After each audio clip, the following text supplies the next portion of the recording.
Okay, viewers, welcome once again to the next interview that we are having today. More than an interview, it will be a talk between me and the great Dr. Shashi Shekhar Toshkhani ji.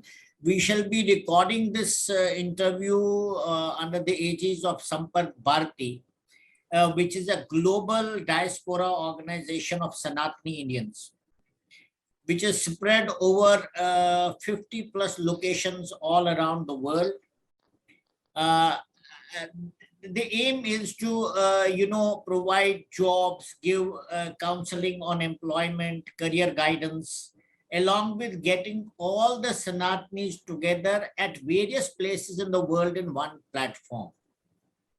The ultimate objective of Sampark Bharti is to have our own ecosystem in all fields, that is sports, education, media, law, etc., etc., so that Sanatan Dharma flourishes once again as it used to before. At the end of the interview, I will request Dr. Shashi Shekhar Toshkhani Saab to give his views on the work that is being done by Sampark Bharti. Now, to our viewers, let me introduce Dr. Shashi Shekhar Toshkhani. Dr. Toshkhani is a renowned scholar, literary critic, cultural historian, linguist, poet, and translator. Writing authoritatively in English as well as in Hindi, he has made substantial contributions in wide range of subjects related to culture, literature, language, history of Kashmir, and that too after in-depth study and research. He has presented more than 150 research papers on Kashmiri culture, language, literature, aesthetics, philosophy, rituals, ancient seminars, most of which have later got published in various journals all over the world. Dr. Toshkhani wrote his doctoral thesis on the linguistic and poetic peculiarities of Banasur Katha, a 15th century poetic work in Kashmiri language by Bhatta Avtara or Avtar Bhatta, which is still in the manuscript form. His published works include a critical history of Kashmiri literature in Hindi, which has been hailed as, and I quote, a landmark study of Kashmiri literature in new light and historical perspective. He has so far authored and edited 8 books, the latest being The Rites and Rituals of Kashmiri Brahmins and the Cultural Heritage of Kashmiri Pandits, which he co-edited with Professor Warik. His first publication was a small book in Hindi on Laleshwari, after which he edited another book in English titled Laladet, the Great Saint Poetess of Kashmir. He conducted research on Bhakti tradition in Kashmiri poetry as a senior fellow, a fellowship provided by Ministry of Culture, and his book on the subject is ready for publication. Currently, he is engaged in completing another book titled Beginnings of Kashmiri Language and Literature, based on the intensive research in the specified field. He has translated into Hindi works of several major Kashmiri poets and writers like Sheikh Nuruddin, Akhtar Mohideen, Dinanath Nadim, and Motilal Kemu, and has several others for prestigious institutions like the J&K Academy of Art, Culture and Languages, Sahitya Academy, Bharatiya Jnanpith, and Sangeet Natak Academy. He has also translated into Hindi verse about 100 selected works of Lal Ded. In 1998, he scripted a dance drama on Lal Ded for Abhinav Gupta Educational and Cultural Society, New Delhi. It was staged before an ecstatic audience in Delhi in 1996. His translation of Motilal Kemu's play, Baan Duhai, was staged by National School of Drama in Delhi in 2012 and later at several other locations in the country. Founded several literary cultural organizations, including Kashmir Hindi Sahitya Sammelan, Kashmir Hindi Sanstha, Disha, Nityanand Shashi Research Institute, New Delhi, Heritage Kashmir, and worked as chairman of most of these organizations. He scripted serial Pahal on pioneer women of India, which was aired by Doordarshan and declared as one of the best among selected DD serials. He also produced two films, Nirnay and Apne Se Dur for Doordarshan, scripted a number of other short serial programs related to Kashmir for Doordarshan. He worked as chief editor of Malini, a journal devoted to Kashmir Shaivism, and published by Ishwar Ashram Trust from 2006 to 2016, and was chief editor of Kashmir Samachar for 2 years, and also edited Prasnath, a journal on Kashmiri language and culture, Kashmiri culture, language and heritage. He was also chief editor of Umesh, a quarterly devoted to cultural heritage of Kashmir, and published from New Delhi. He has been honored with many awards for his contribution in Hindi and Kashmiri languages and literature. Awarded Soharda Saman by Uttar Pradesh Hindi Sanstha, Lucknow by contribution to Hindi as well as Kashmiri language and literature. Honored by Nagari Pracharani Sabha Agra for the same. He is also a recipient of several other awards, honors, and various cultural institutions all over the country. I would like to mention that today, among the Kashmiri historians, particularly of its civilizational ethos, Dr. Shashi Shekhar Toshkhani is truly a giant. And we are absolutely lucky and fortunate to have him here to talk us about a subject which is close to his heart, and more importantly, where lots of distortions are deliberately being created to create confusion among the people about Kashmir's pre-medieval past, or even today, as we look back on Kashmir history in the light of what is happening there now. Dr. Saab, there is I have made a set of questions which I'm sure you will like to answer, because I consider that this is going to be a historical interview. This is going to be a historical talk with us. And I'm sure not just the present generation of Indians, but those who will be coming after us. It will be a work of eternity where people will benefit from your vast knowledge and research in the subject. Now, my very first question is that the value of Kashmir is believed to have come into existence when, in some prehistoric time, a primordial lake called Satisar was drained out by Rishi Kashyap. As described in Nilmat Puran, the Rishi made tribes and clans and ethnic groups from various surrounding areas to settle in the newly emerged region. This is what Nilmat Puran tells us. And these settlers, besides including Nagas and Pishas, also had Brahmins who had moved there after the Saraswati, Vedic Saraswati river had dried up and had changed its course. Now, these groups mixed and commingled with each other, leading to emergence of sense of indigenous social and cultural identity. In the light of what I have said, can I ask you, sir, what was the nature and distinctive dimensions of this identity in the early period of Kashmir's history? First of all, we have to keep in mind that Kashmir is not just a piece of land. It's not just a geographical denomination, geophysical denomination. It has been a cradle of civilization. It has been, as many scholars have called it, fountainhead of Indian culture. How do we justify these epithets?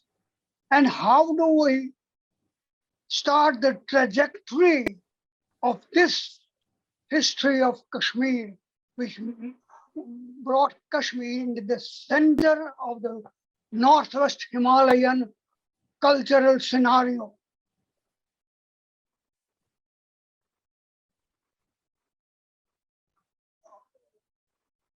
We talked of Kashyap Rishi draining the primordial lake Satisar, and then the land that emerged from it was populated by him. He initiated the population of that, or to populate that area. But by populating or settling a certain people, you don't form a society. How did these people mix and commingle? It must have taken them centuries and centuries of acculturation and assimilation before they gave shape to of a civilization on the banks of river Vitasta. What this civilization was, I mean, according to Nilmat Puran, some Brahmins, according to the Nilmat Puran, the people who originally lived in the adjoining areas of the lake included the Nags and the Pishats. Now, who are the Nags? Are they actually a real ethnic group, a racial group, or are they only just a mythological people? This has not been finally, this problem, this question has not been finally answered still. But since Nags occur not only in the mythology of Kashmir, Nags occur are shown to, they are worshipped throughout the country from Kashmir to the southernmost part of India. So Nags do not belong to, in particular to Kashmir. Why are they people who had the snake or the serpent as their totem, a tribe and or tribe or but there is no, we don't have any literature, we don't have any emblems of their cultural existence. Were they at all a people, or were they just mythological creatures? This is a problem. But Nags are shown also in the paintings of Ajanta. Nags are there in sculptures, sculpted on different sculptures from Kashmir to the last point in this in the country. So the question is, Nags were just one, were they just one tribal group, or were they just an subliterate or pre-literate people, a people without an alphabet, about whom no record is available? Even though Mahabharata refers to them and several other Purans refer to them, but there is no historical evidence to show that such a tribe or such people actually existed. So let's go to the great Kumara Swami, who described these people as water spirits, or deities who lived around the water holes, or who they were tree spirits. So in Kashmir, whatever the case was, similar stories are prevalent about other places also, that there was a lake and the lake was drained and the place was populated by somebody, and then their story of civilization starts. So who were the Nags? Without discussing, going into the details of this thing, we can say that Kashmir, the origin, the Kashmir of the Nilmat Puran era, we can say, the era that is, the time that Nilmat Puran covers, thousand, because it is actually Kashmir's history is goes back to 5,000 years. Kashmir's culture also goes back to more than 5,000 years. So this did this exactly occur is we don't know, but there was no particular or definite ethnic group which was predominant in ancient Kashmir when Kashyapa Rishi populated the place. And a problem arose when Kashyapa Rishi told the Nags, that's what the Nilmat Puran says, that you will have to live with Manavs, that means descendants of Manu from the main Indian mainland, from India, from mainland India. And they, you see, there was a hiccup and they almost refused to cohabitate with human beings. So Kashyapa Rishi said that if you don't live with human beings, if you refuse to live with the descendants of Manu or the Manavs, then you should have to live with the Pishachas. Now that was a greater Pishachas, but to live with the terrible Pishachas was something not a very pleasant, was not a pleasant proposition for the Nagas.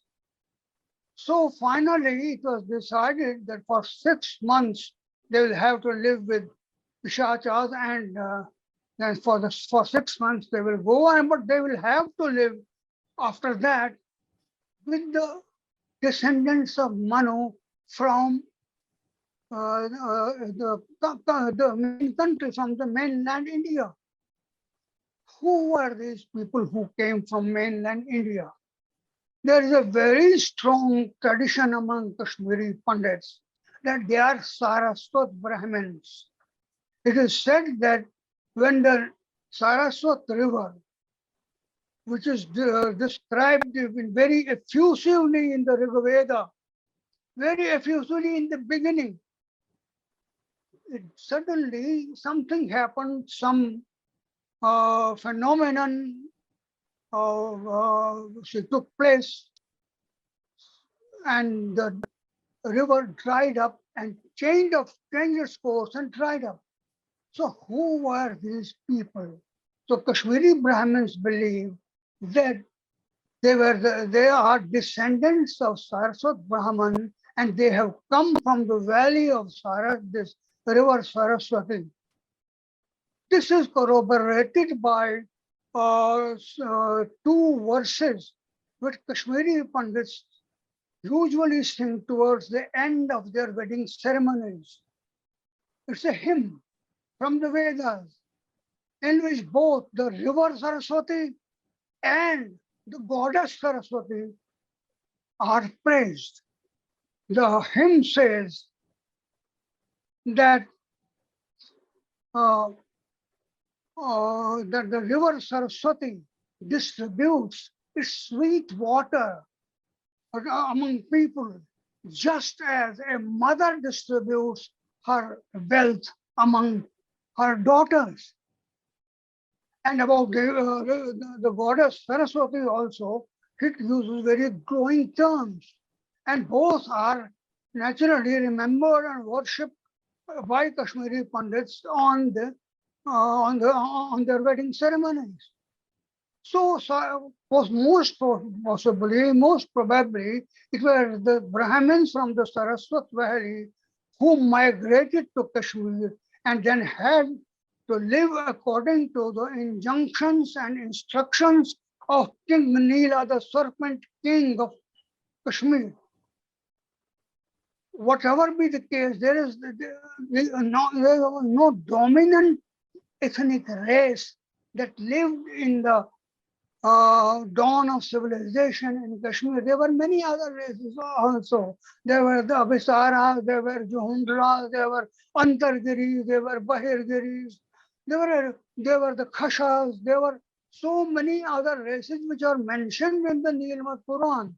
So all these races also, whether they were ethnic tribes or whether they were just clans, they also lived in Kashmir, and after centuries of acculturation, as I said, a society took shape, and a society to take shape, it's necessary they have a certain social and cultural ethos to live by. That cultural and social ethos is given in the Nilmat Puran, and they are told that they shall have to follow certain rules they shall have to certain rituals, certain rites, and then they can live in Kashmir. But the rites and rituals that King Neela told the immigrant Brahmins led by, I think, Chandradev, his name was Chandradev, have virtually nothing to do with Naga worship. Okay. Oh, there are only a few places, few water holes, few water bodies, which are called Nags by Kashmir. There are, strangely enough, there is no sculpture, no representation of Nags in any other way in Kashmir's or ecological remains or Kashmir's literary texts. So all these different communities, you can call them, different social groups, you can call them, they lived, and after a certain time, they mixed and commingled, as you said, and a civilization was born on the banks of river Vitasta, which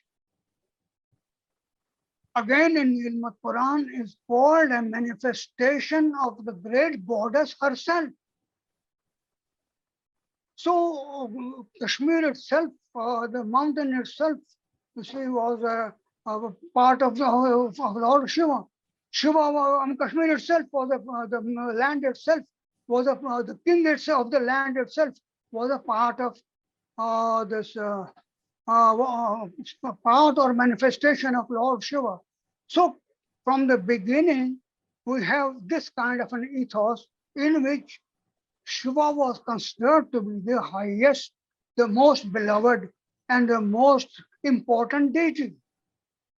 Strangely enough, in spite of this thing, Nilamat Puran is basically a text which is in which Vishnu is worshipped more and more frequently and more importantly by the shown to be worshipped by the people who settled down in Kashmir. Now these settlers, you see, whatever they be, these settlers, what was the kind of social life they led?